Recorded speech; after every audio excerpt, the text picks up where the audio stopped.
بسم اللہ الرحمن الرحیم۔ السلام علیکم دوستو، آج ہم لوگ حجر اسود کا ایک خوبصورت اور عجیب واقعہ شیئر کریں گے۔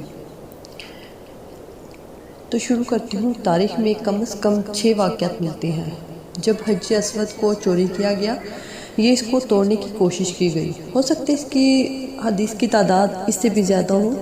اسلامی روایات کے مطابق جب حضرت ابراہیم اور ان کے بیٹے حضرت اسماعیل خانہ کعبہ کی تعمیر کر رہے تھے تو حضرت جبرائیل نے یہ پتھر جنت سے لا کر دیا، جسے حضرت ابراہیم نے اپنے ہاتھوں سے دیوار کعبہ میں نصب کیا۔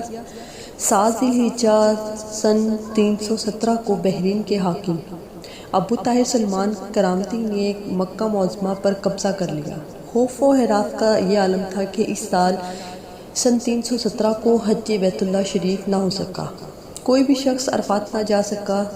یہ اسلام میں پہلا موقع تھا کہ حج بیت اللہ موقوف ہوا۔ اسی ابو طاہر کرامتی نے حجر اسود کا خانہ کعبہ سے نکالا، اپنے ساتھ بحرین لے گیا۔ پھر بنو عباس کے خلیفہ مقتدر باللہ نے ابو طاہر کرامتی کے ساتھ فیصلہ کیا اور 30,000 دینار دے دیے۔ تب حجر اسود خانہ کعبہ کو واپس کیا گیا۔ یہ واپسی سن 339 کو ہوئی، گویا کہ 22 سال تک خانہ کعبہ حجر اسود سے خالی رہا۔ جب یہ فیصلہ ہوا کہ حجر اسود کو واپس کیا جائے گا تو اس سلسلے میں خلیفہ وقت نے ایک بڑے عالم محدث شیخ عبداللہ بن حکیم المحدث کو حجر اسود کی وصولی کے لیے ایک وفد کے ساتھ بحرین بھجوایا۔ یہ واقعہ علامہ سیوطی کے روایت سے اس طرح نقل کیا گیا ہے کہ جب شیخ عبداللہ بحرین پہنچ گئے تو بحرین کے حاکم نے ایک تقریب کا اہتمام کیا جس میں حجر اسود کو ان کے حوالے کیا گیا۔ تو ان کے لیے ایک پتھر خوبصورت خوشبودار غلاف میں سے نکالا گیا۔ یہ حجر اسود ہے، اسے لے جائیں۔ محدث عبداللہ نے فرمایا کہ نہیں، بلکہ حجر اسود میں 2 نشانیاں ہیں۔ دوستوں، مجھے بھی آج تک یہ نہیں پتا تھا، لیکن یہ واقعہ پڑھتے ہوئے مجھے بہت فخر محسوس ہوا کہ حجر اسود کی نشانیاں ہمیں بھی معلوم ہو چکی ہیں۔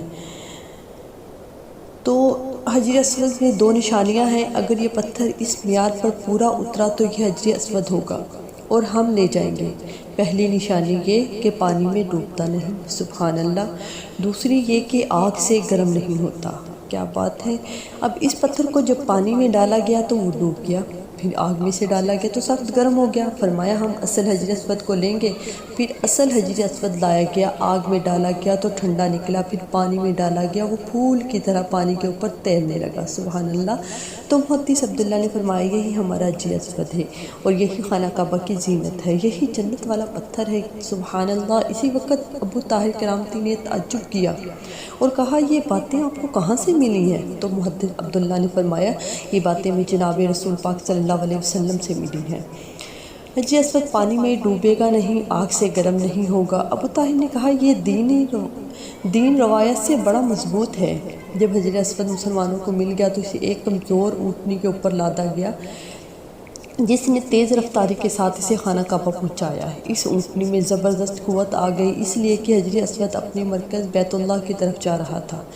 لیکن جب اسے خانہ کعبہ سے نکالا گیا تھا اور بحرین لے جا رہے تھے، جس اونٹ پر لادا جاتا وہ مر جاتا، حتیٰ کہ بحرین پہنچنے تک 40 اونٹ اس کے نیچے مر گئے۔ 22 سال کے عرصے کے بعد حجر اسود کو واپس خانہ کعبہ میں نصب کر دیا گیا۔ رسول اکرم صلی اللہ علیہ وسلم سے اس وارد ہے کہ زمین میں حجر اسود اللہ تعالیٰ کا دایاں اور روز قیامت آئے گا تو اس کی ایک زبان ہوگی، جس نے بھی اسے حق یا باطل کے ساتھ چوما اس کی گواہی دے گا۔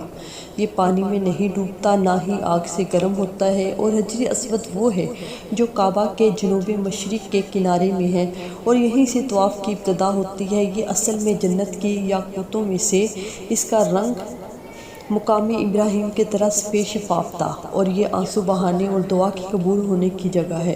اسے چھونا، اس کا بوسہ لینا مسنون ہے۔ زمین میں یہ اللہ تعالیٰ کا دایاں ہاتھ ہے، یعنی اللہ تعالیٰ ساتھ توبہ کا عہد کرتے ہوئے مصافحہ کا مقام ہے۔ جس نے بھی اسے چھویا یا روز قیامت اس کی گواہی دے گا جو اس کے برابر ہوتا ہے وہ رحمان کے ہاتھ سے معاہدہ کر رہا ہے، اسے چھونے سے گناہ معاف ہوتے ہیں۔ یہ انبیاء صالحین، حجاج، عمرہ اور زیارت کرنے والوں کے لبوں کی ملنے کی جگہ ہے۔ دوستو، یہ تھی آج کی خوبصورت انفارمیشن حجر اسود کے بارے میں، جو خوبصورت پتھر جنت سے لایا گیا۔ آج یہ انفارمیشن شیئر کرتے ہوئے مجھے بہت خوشی محسوس ہو رہی ہے،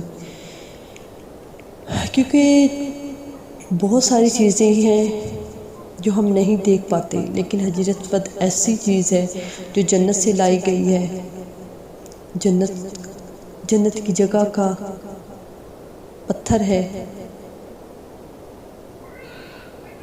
ایک حجر اسود